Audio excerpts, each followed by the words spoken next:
Mr. Evan Carmichael, welcome to episode 100. Is it really? It is 100. Let's go, Nick. That's amazing, dude. I'm so proud of you. I'm so excited for everything you've done from like episode 1 to then. You've had some huge names, like the biggest names in the industry for authors to come on. Have you could you imagine 5 years ago that you'd be talking to Ryan Holiday and Robin Sharma and like all these people on your show? As a result of you. Well, I mean, it really is. You gave me the initiative to start the podcast, and you were also episode number 1. So I'm like half of 1%. I'll own my half of 1%. But you went and did 100 episodes, right? And you did the outreach. So I've told lots of people to go start podcasts and stuff, and most people don't do anything. And you did. Anyway, every time I see you pop up on my feed, they're like, let's go, Nick. Come on, man. I'm so excited. Well, let me ask you a question. And this isn't tooting my own horn. I'm just genuinely curious. You're episode number 1 for a lot of people. And I'm sure you offer, hey, I'm happy to be episode 100 as well, which is what you did for me. How often does that happen? Okay, so I don't do that for everybody. Oh, okay. I don't tell everybody, hey, I'll be episode number 100 for you or episode number 500 for you.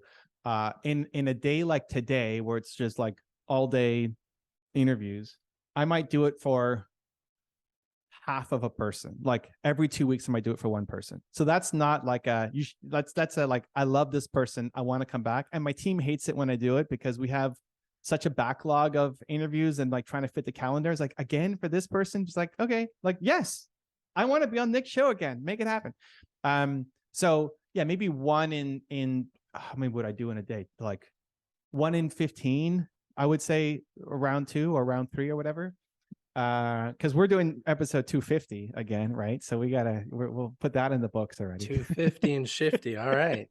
We're in there.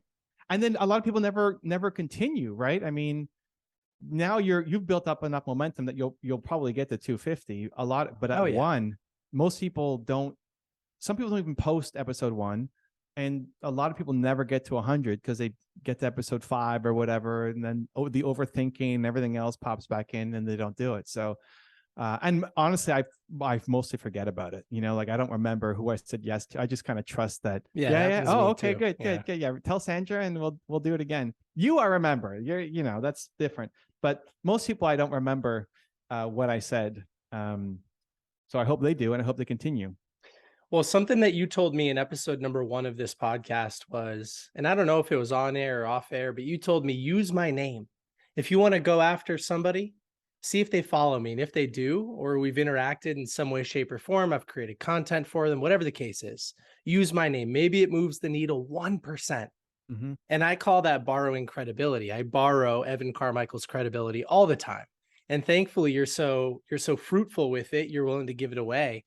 But that's moved the needle more times than you would think. And so you'll have to take your 1% credit on a couple dozen of those as well. All right. Well, I said half of 1%, but I'll go 1%. Fine. Yeah. I'll take the 1%.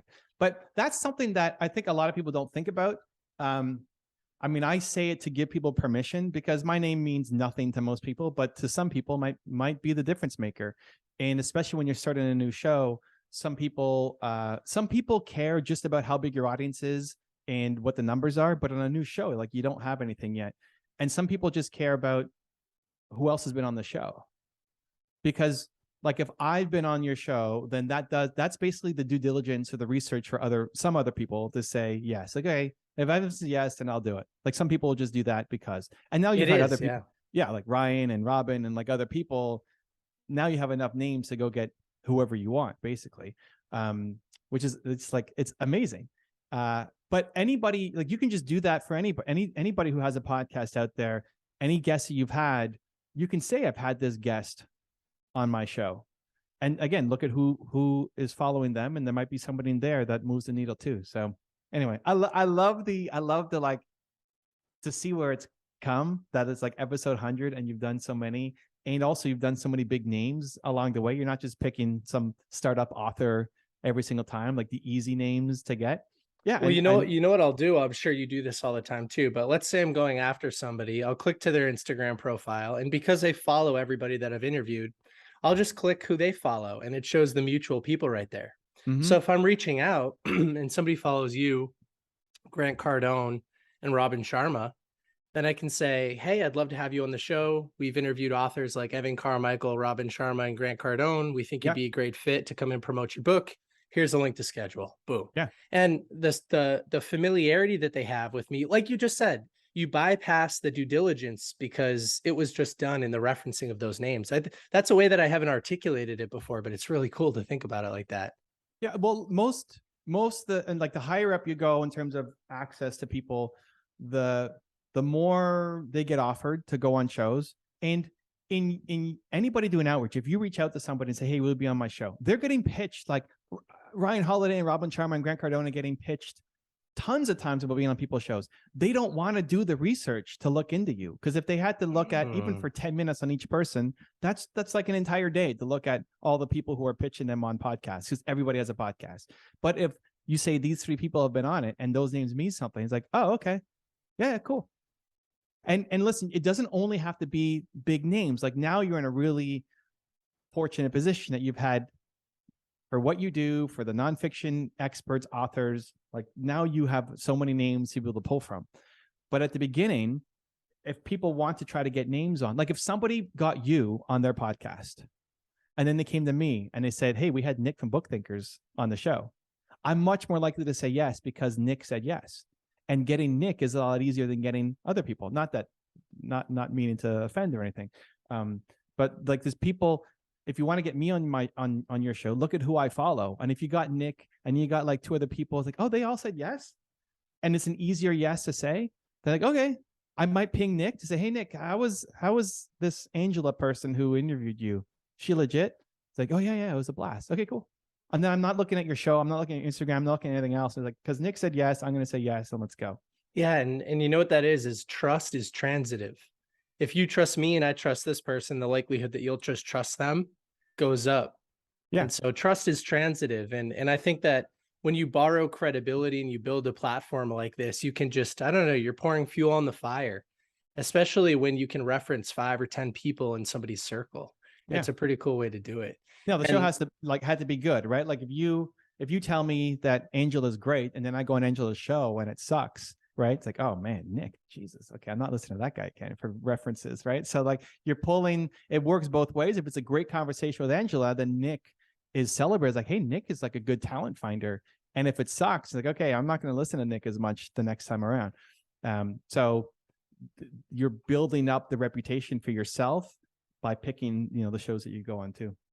Well, I'll tell you what, I just would like to take a moment and express how grateful I am for you. And even if you haven't thought about it much, you've been such a great mentor for me, to me, encouraging me to start this podcast and to take other leaps of faith over the years that we've known each other. I mean, you reached out to me via DM with one of those videos that you talk about in this book, where every morning you'll send out a couple of them. And you said, hey, I'd like to send you a copy of my new book or something like that. And I said, wow, a verified guy named Evan Carmichael's reaching out to me. Look at this YouTube profile he has. How special am I? And it made me feel like $1 million. And you believed in me. And now, what's cool is I get to do that for other people now. Yeah. Yeah. It's amazing how that works. And so your belief in me has led to my belief in a lot of other people. And I mean, thousands of lives have changed because of the book recommendations and stuff. So, I mean, it's fun to see the butterfly effect. Yeah. And that's like, how do I pick? Who do I say yes to? It's much more of a vibe thing where it's like, that's always the goal, that in saying yes to come on next show and in saying yes to coming on episode 100 and 250, it's like, I love Nick for some reason. We've never met in person. It's just been like Zoom calls and Instagram messages. Like, I love Nick for whatever reason. He puts up a great vibe. And I honestly, it's like, I want him to continue. A lot of times it's just like, I really want this person to continue. And a lot of people quit too soon on their thing, because at the beginning, you think about back to episode 1, how much you've learned from like what questions to ask and how to be more comfortable in front of the camera. Like, you've learned so much. And so at the beginning, when you suck at the thing, like everybody sucks at the thing, to give a good person hope and momentum and belief, like that's a difference maker that may help them continue for another 6 months instead of 6 weeks. And in that 6 months, maybe they have the shift that then allows them to keep going. And then the hope becomes like, yes, Nick is such a great guy. If I can pour a little bit into him, the 1%, that then he then pours into millions of people that I'm never going to meet. Like that's amazing. That makes me so happy. Yeah, what you just said reminds me of something I've definitely learned over the last couple of years, which is that success and failure are the same road. It's just you have to push through a little bit farther. You have to drive a little bit longer. You have to dodge a few more obstacles, and then you'll find that success. And so, what you're saying is you believe in people, you give them the ability to stick on that road a little bit longer, and maybe they'll get through that final obstacle that allows them to see what sort of opportunity lies in front of them. And that's really cool that you do that. And I mean, you've certainly done it for me. Yeah. And like the more you do it and the more you start to see, like you'll start to get hooked on it too. But at the beginning, I didn't do it as much as I do now. But then when you do a little bit, like when you pour belief into one person and then a year later or 6 months later or whatever, they come back and they say, dude, like I took your advice and look what I made. And then they give you all the credit. You're going to do the same thing. It's like, nah, like I'm 1%. Like you did the work. But when you see like, it's so fun to see it come back in 6 months or a year or whatever, to see their growth, that it just makes you want to go and find more people to do the same thing with, because it doesn't take that much time. Like how much time did I actually invest into your podcast? Not a lot. Like it's an hour, 2 hours. I don't know what we spent. Well, we had to actually redo episode number 1 because I messed up on something. So it was like 2 hours maybe. Sure. But like 2 hours, how many years ago is that? You know, yeah, not that long. I mean, we've been in touch, but it's not like we're chatting every day. And that had a huge impact. To be able to shift somebody's life in an hour or 25 minutes or 15 minutes, like to know that you can do that. And then they have the ripple effect or butterfly effect. The more that you see that come back, the more it just makes you want to keep doing it. Yeah, recently I was filming a podcast in person with somebody and I was wrapping up the cords after kind of frantically on the microphones. And he said, "Hey, slow down, be in the present moment, focus on this, give it your best, and watch how that boils out to the rest of your life." And I think what you've done for me is you've been in the present moment. And when we interact, you're present with it, you're doing your best, like those little videos that you send out to people. You're giving them the belief and it shows like, wow, Evan's actually present. He cares. He's taking the time to send these messages. And now I do that for other people. Nice. And they'll respond and say, "Hey, this is the first video response I've ever received. How cool is that? Thank you so much. Didn't think you'd respond." I'm sure you get that all the time. And yeah, it's just, I don't know. It's fun. It's how I built my Instagram is at the beginning, I didn't have any followers. I didn't promote it on my YouTube. I didn't put on my email or whatever. I like building on the platform. And every weekend when Nina, my wife, would go shopping, I'd be like sitting there in the Costco parking lot, and I would start by looking at who followed me recently, and I'd make a quick video, like sitting in the car. "Hey, Nick. Hey, I saw you followed me. Thank you so much. Hope you have a great weekend. Believe, send. Hey, Susan." You know, it's like something. And then when I ran out of people who followed me, I go to people who commented. And when I ran out of people who commented, because at the beginning, you don't have that many.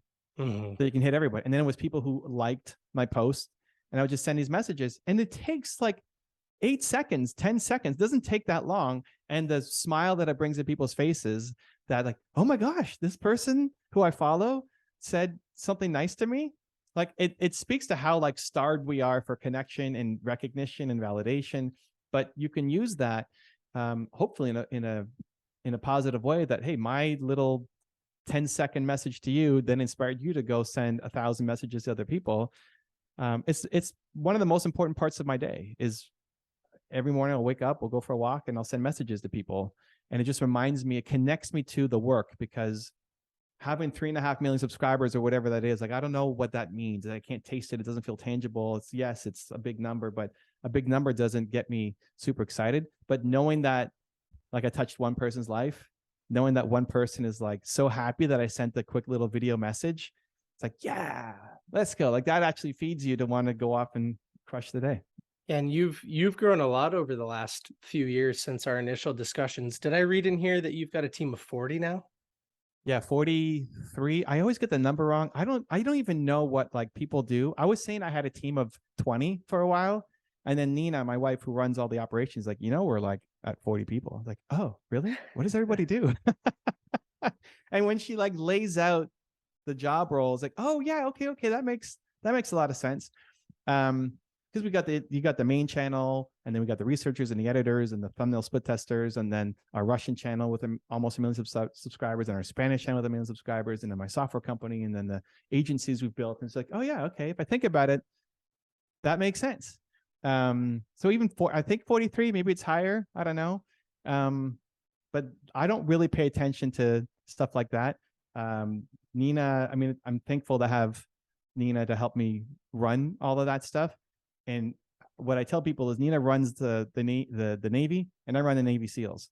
So I'm always working on these little small, like fast moving operations, like in and out. Let's go get something done quickly. And if it turns into something, then I hand it over to Nina, and she runs it, and then it's ongoing. And she's building a Navy, so she's got like tons of people to work with, and I'm only working with like 5 people at a time on different things. So from my perspective, it's like, well, yeah, I have 5 people who work with me. Like, oh no, but oh yeah, there's the whole Navy over there doing everything else. Yeah, well, I'll tell you what, when we first started talking, Book Thinkers was kind of 2 partners. Now it's 1 partner, but we're a full-time team of 4. And we've grown a lot. Yeah, the revenue's up. We're servicing people in an amazing way, providing so much more value. And a lot of our recurring clients actually came from the podcast, people that I had interviewed and then sort of reached back out after I built a relationship with. And so it's been an excellent tool. This podcast has been an excellent tool for building relationships and building trust with people and starting that conversation, which has been again, is thanks to you. And so, yeah, that we're sort of leveraging the momentum right now too. I love it. What's the biggest thing that you sell? Video production services. So we'll help somebody turn their book into 50 to 100 pieces of short form content for Reels, TikTok, Shorts, that type of thing. Got it. And the main customers are authors or publishing houses or what? Authors with a complementary product or service that's higher ticket, like coaching, consulting, speaking, business, whatever. Got it. And so, I mean, I've been on this, my 2022, 2023 big tip for people doing podcasts is use it as biz dev, because a lot of times people quit on their show because they're not making money. Because it's them trying to, like, it's imagine Nick solo again, doing everything himself, trying to do book reviews, trying to post, and like, I got to make a podcast and it's not working and no views. And so people quit. But if it's making money for you, you're much more likely to stay on it. So think of it not just in terms of authors to bring on or customers to bring on, but potential biz dev guests. So hitting authors is one at a time, and hopefully they refer business and everything to you, but also referral partners like book agents, like anybody else who's involved in the marketing of a book, people building websites, or people who are doing the copy edits for books. Like all those people are dealing with authors all the time. Have them as a guest on the show to tell their story about working with authors. And you don't care how well that video does performance-wise on YouTube or anywhere else. You built a relationship with somebody who can introduce you to 100 authors instead of working one at a time. I mean, that was going to be one of my questions today, Evan, was what would you start to focus on if you were in my shoes? And that actually reminds me of a quote that you had in here that I wanted to read real quick. You said something along the lines of, okay, here it is. It's a quote from the introduction. It says, understand that your fear of failure isn't actually you being afraid of failing. It's you being afraid of failing in front of people. And it's that potential judgment that holds us back. And so I still get stuck sometimes on the size of the guest profile and are they connected? Will they promote the content? But at the end of the day, that doesn't necessarily drive revenue. It's having people on, like using the podcast as a BDR opportunity. I mean, that's so cool. I'm so happy that you brought that up. Yeah, and listen, I know you want to promote the book. It's great. I just want to help you. No. Much more fun than talking about momentum. But like, here's the thing. So one, I would have a biz dev show. Like, how often do you put out these episodes? Once every week or 2. It's not consistent anymore. Okay, so, well, it's also like, it's not consistent because it's not the #1 revenue driver. True. But if it was, if every time you went and did a show, it's generating like lots of leads for you, now it's all of a sudden consistent. So it's like, how do we make it consistent? So one is, I would have one episode. One of the 3 episodes is biz dev with somebody in the industry who might refer clients to you.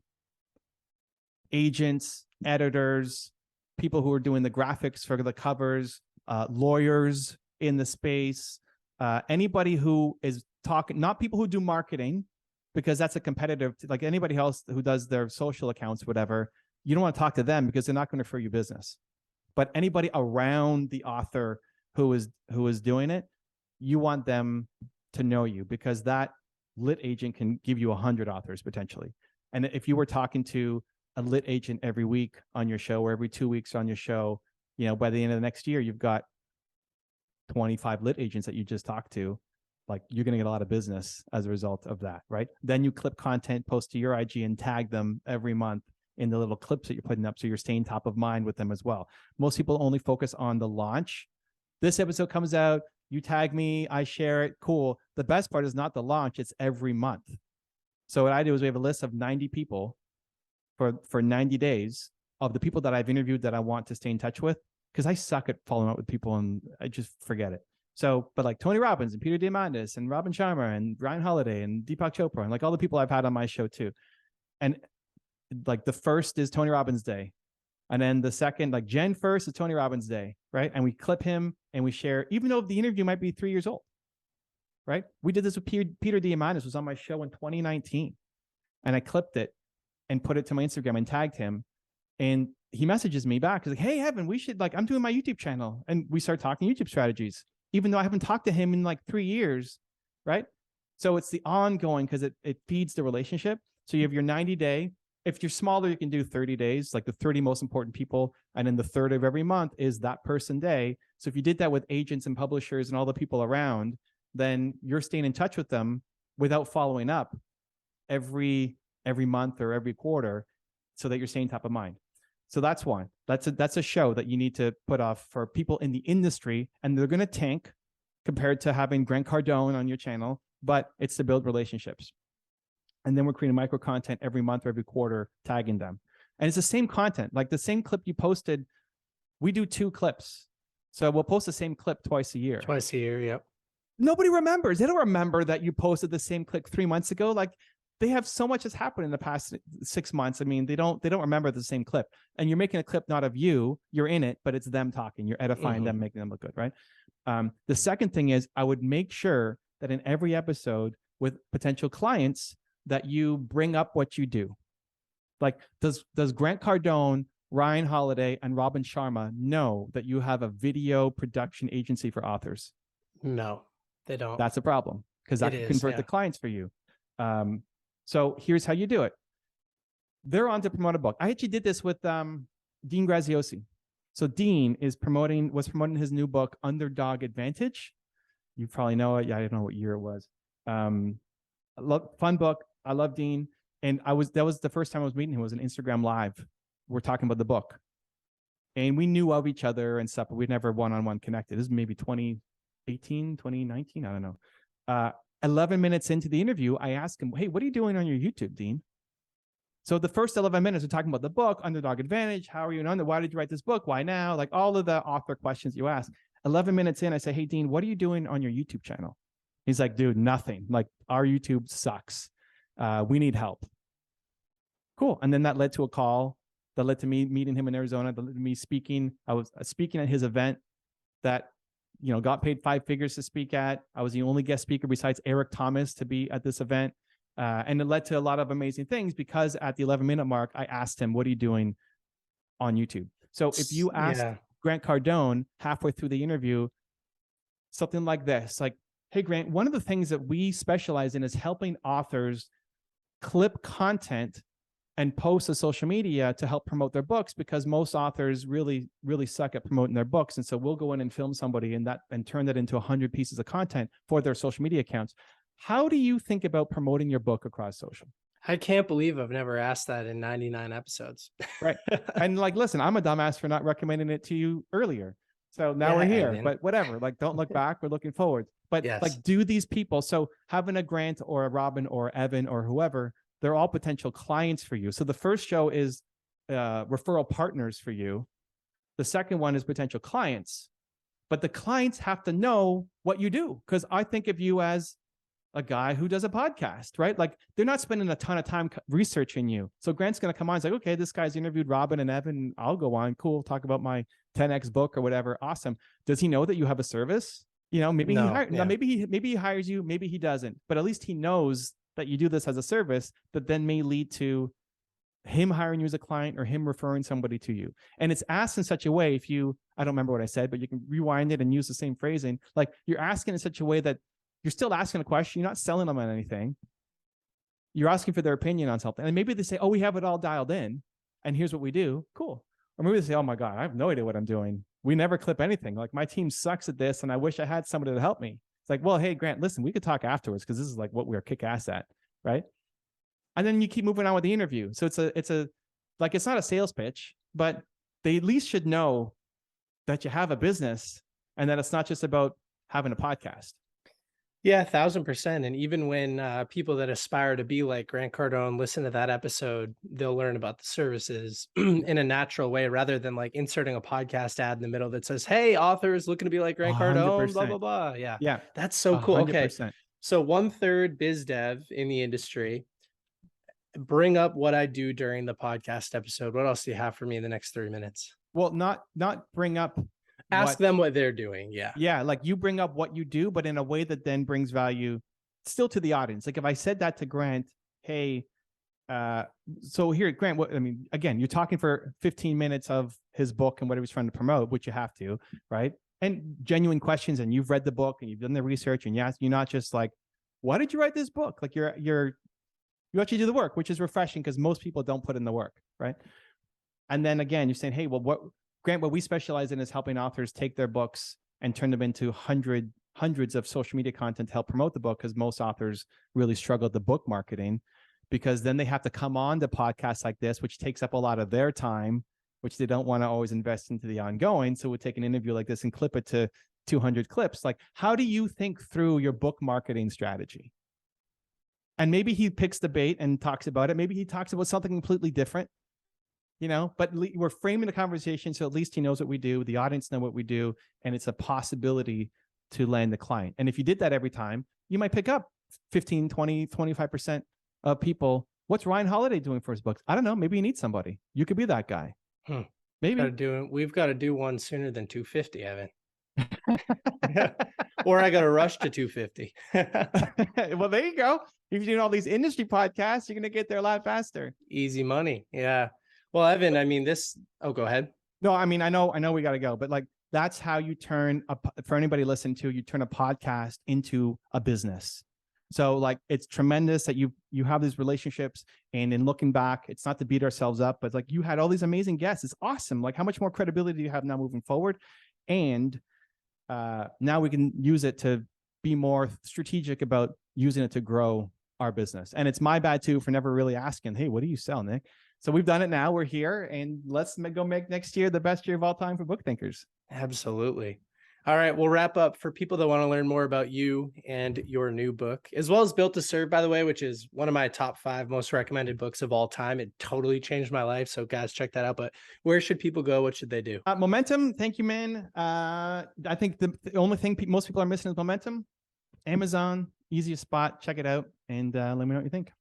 All right, super cool. Evan, a million thank yous. I appreciate your time, every single second of it. And I look forward to connecting soon. Much love, man. Thank you. All right. Bye.